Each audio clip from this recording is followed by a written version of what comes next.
నిర్మల్ జిల్లా బాసర పుణ్యక్షేత్రంలో కోతుల బెడద భక్తులను భయభ్రాంతులకు గురిచేస్తోంది. ప్రతినిత్యం వేలాది సంఖ్యలో భక్తులు అమ్మవారి క్షేత్రానికి తరలివస్తున్నా భక్తులకు కావాల్సిన వసతులు అందుబాటులో లేక నిర్వహణ పట్టు తప్పిందని భక్తులు ఆందోళన వ్యక్తం చేస్తున్నారు. ఇప్పుడు కొత్తగా కోతుల బెడద భక్తులను మరింత ఆందోళనకు గురిచేస్తోంది.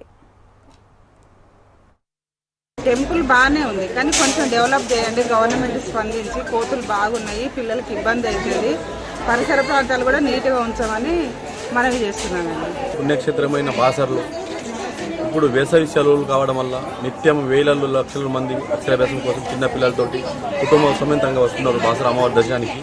ఇక్కడ కొద్దిగా యాత్రికుల చేతుల్లో లడ్డులు కానీ, ప్రసాదాలు కానీ, పువ్వులు కానీ, పండ్లు కానీ కోతులు తీసుకొని గుంజుకోబోతున్నారు. చాలా ఇబ్బందికి గురవుతున్నారు యాత్రికులు.